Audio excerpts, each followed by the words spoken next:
আজ 22শে শ্রাবণ, বিশ্বকবি রবীন্দ্রনাথ ঠাকুরের 85তম প্রয়াণ দিবস। এই উপলক্ষে সাংস্কৃতিক সংগঠন ছায়ানট রাজধানীতে আয়োজন করেছে বিশেষ স্মরণানুষ্ঠান।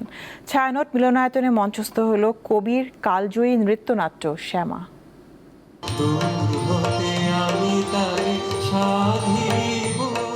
রবীন্দ্রনাথ ঠাকুর একাধারে কবি, ঔপন্যাসিক, সঙ্গীত স্রষ্টা, নাট্যকার, চিত্রকার, ছোট গল্পকার, প্রাবন্ধিক ও দার্শনিক।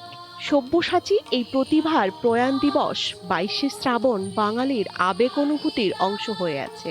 তাই তো দিনটির স্মরণে সন্ধ্যায় নৃত্যের ছন্দে মুখরিত হয়ে ওঠে রাজধানীর ছায়ানট মিলনায়তন।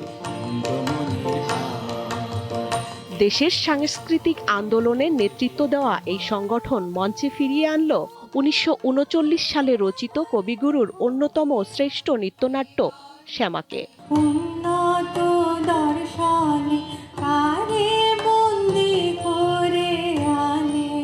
বৌদ্ধ জাতকের কাহিনী অবলম্বনে রচিত এই নাটকে বিদেশি বণিক বজ্রসেন উত্তীয়, রাজনর্তকী শ্যামা কিংবা কোটাল সকল চরিত্রের মেলবন্ধনে মঞ্চের আলো আধারে সুরে সুরে ফুটে ওঠে প্রেম, অপরাধবোধ, আত্মত্যাগ এবং তীব্র মনস্তাত্ত্বিক দ্বন্দ্বের এক কাহিনী।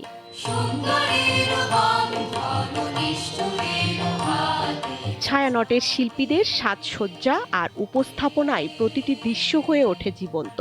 দীর্ঘ সময় পর তাদের মঞ্চে উন্মুক্ত এই পরিবেশনায় রবীন্দ্র অনুরাগী ও দর্শকদের মাঝে তৈরি হয় এক অন্যরকম অনুভূতি।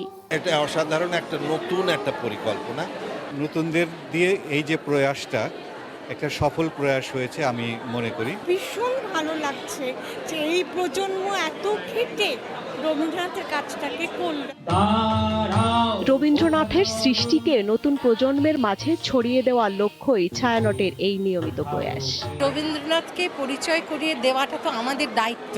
যত বেশি আমরা এগুলো প্রচার করব তত রবীন্দ্রনাথকে কাছে থেকে জানতে পাবে।